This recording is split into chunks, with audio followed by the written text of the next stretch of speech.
di sini pembangkangan itu dilakukan juga Universitas Gadjah Mada, lembaga badan hukum yang bukan pemerintahan, tapi Universitas Gadjah Mada, universitas terkemuka yang kita banggakan ini. Hari ini juga di hari ini kita mendapatkan kalau dia juga lakukan pembangkangan terhadap putusan KIP. Kalau itu buktinya dia sudah menyerahkan, tapi dia melakukan gugatan kemari. Sehingga di sini ya saya akan sampaikan kalau Universitas Gadjah Mada ini betul-betul sudah betul-betul juga bukan sebagai lembaga pendidikan lagi. Udah nggak pantas disebut lembaga pendidikan lagi lah. Oke. Yang ngerti juga namanya undang-undang udah ada, putusan udah ada, tapi juga tetap melakukan pembangkangan. Jadi Universitas Gadjah Mada hari ini saya katakan sudah tidak pantas disebut lembaga pendidikan lagi. Yang pertama soal kemarin konferensi pers menanggapi Polda Metro Jaya. Kemudian hari ini ada gugatan dari UGM yang kita lihat di putusan KIP terdahulu bahwa terbuka lah intinya ya soal ijazah ini. Kemudian kan KPU menyerahkan ijazahnya, kemudian baik KPU Surakarta, KPU DKI maupun KPU Pusat. The one and only, satu-satunya yang masih kita tunggu juga Polda, kita belum sidang juga. Oh iya, satu lagi Polda. Polda kan karena memang belum sidang, bukan karena sudah putusan kan. Ada gugatan kita juga. Jadi kita ada total ada 5 gugatan. 4 gugatan sudah diputuskan oleh KIP, 4-4-nya kita dikabulkan, kita menangkan. Dan 3 gugatan, 3 yang dikabulkan itu sudah menyerahkan dokumennya sesuai dengan putusan DPR. Cuman satu ini aja ini yang alot nih ya badan hukum Universitas Gadjah Mada yang dia menolak ya di dalam arti dia tidak menerima putusan yang sudah disampaikan, yang sudah dibuat di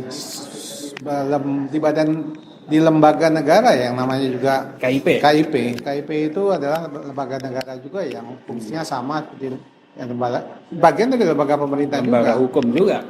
Sehingga pada saat kita bersidang di sana, itu dasarnya KIP itu adalah Undang-Undang Nomor 14 Tahun 2008 tentang keterbukaan informasi publik. Jadi ada hal-hal yang hubungannya dengan keterbukaan, dengan dokumen segala macam. Itu undang-undang itu yang mengatur dan lembaga itu yang menyelesaikan perkara masalah dokumen yang disengketakan. Nah, saya langsung aja ya ceritanya. Kalau untuk ijazah Jokowi ini, kita tahu saudara Joko Widodo ini adalah pejabat publik ya. Yes. Jadi dalam Undang-Undang Nomor 14 2008 itu pasal 17 memang segala dokumen yang hubungannya dengan pribadi itu harus ditutupi, maksudnya tertutup. Kecuali di pasal 18 dia adalah pejabat publik.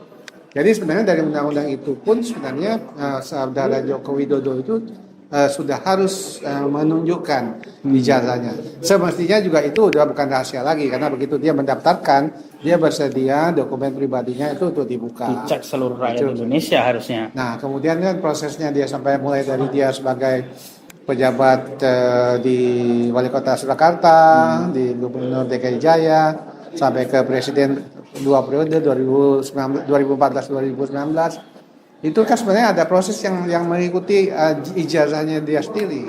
Jadi tentu di ijazah itu hubungannya dipakai pada saat dia untuk mendaftarkan. Meskipun ijazah S1 itu bukan persyaratan,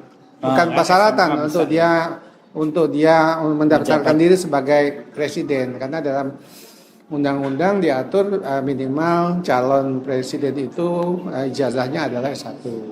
Jadi itu. Nah, kita setelah mendapat putusan 4 putusan tadi, seperti yang saya sampaikan tadi, 3 sudah menyerahkan dokumen sesuai dengan putusan rekip. Tinggal UGM yang hari ini adalah yang pertama kita, karena UGM di sini melakukan gugatan terhadap putusan KIP tersebut. Okay. Jadi yang saya hanya singkat ya saya sampaikan seperti awal tadi, kalau Joko Widodo itu adalah pejabat publik, undang-undang sudah mengatur, sehingga apa yang dilakukan Joko Widodo ini adalah suatu sikap pembangkangan kepada masyarakat Indonesia sikap pembangkangan kepada lembaga-lembaga yang mestinya nggak sampai sini kan, mestinya juga nggak sampai KIP, mestinya juga nggak sampai mana dan nggak kemana-mana begitu Pak masyarakat meminta untuk dia menunjukkan, itu mestinya dia tunjukkan karena ini udah dilakukan juga oleh masyarakat ketika tanggal 16 April 2025 masyarakat datang ke rumahnya yang meminta atas dasar ya diributkan katanya ijazah bapak itu ya disebutkan palsu, kami minta untuk ditunjukkan, diterima oleh Joko Widodo, tapi Joko Widodo merasa wah itu hak pribadi saya. Nah di sini memang Joko Widodo ini udah betul-betul tidak ngerti namanya undang-undang, kemudian melakukan pembangkangan tadi, sehingga pada saat itu juga dia katakan saya akan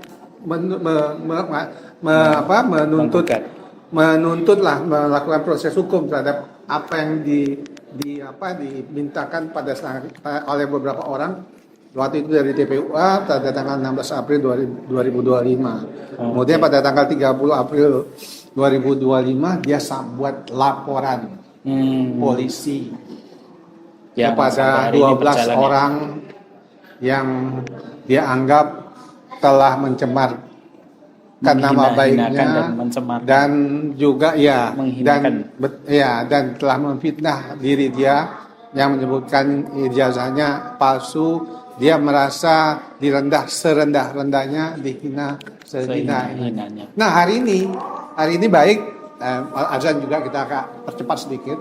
Hari ini baik, jadi di sini pembangkangan itu dilakukan juga Universitas Gadjah Mada, lembaga badan hukum yang bukan dalam pemerintahan, tapi Universitas Gadjah Mada, universitas terkemuka yang kita banggakan ini.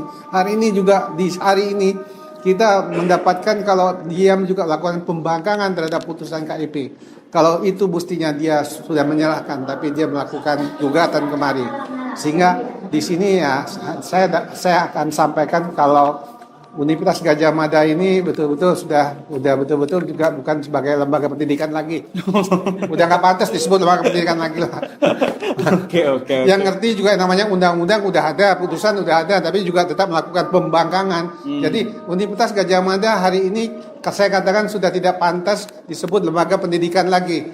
Jadi mestinya juga harus minta maaf lah kepada seluruh bangsa Indonesia dan apalagi sampai nanti kalau ini sampai putus nanti di Pengadilan Tata Usaha Negara diputus kalau gugatannya tidak diterima kan lebih parah lagi.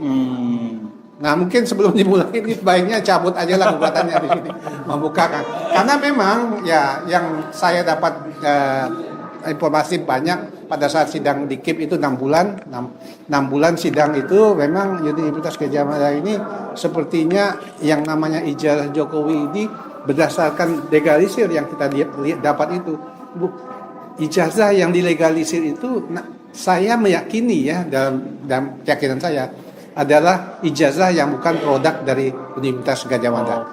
Itu menarik sekali. Baik, kita tunggu teman-teman sidangnya karena ini waktunya sholat. Kita sholat dulu. Terima kasih yang sudah menonton. Wassalamualaikum warahmatullahi wabarakatuh. Waalaikumsalam. Terima kasih Mas Amir. Berapa menit? 15 menit ya? 15.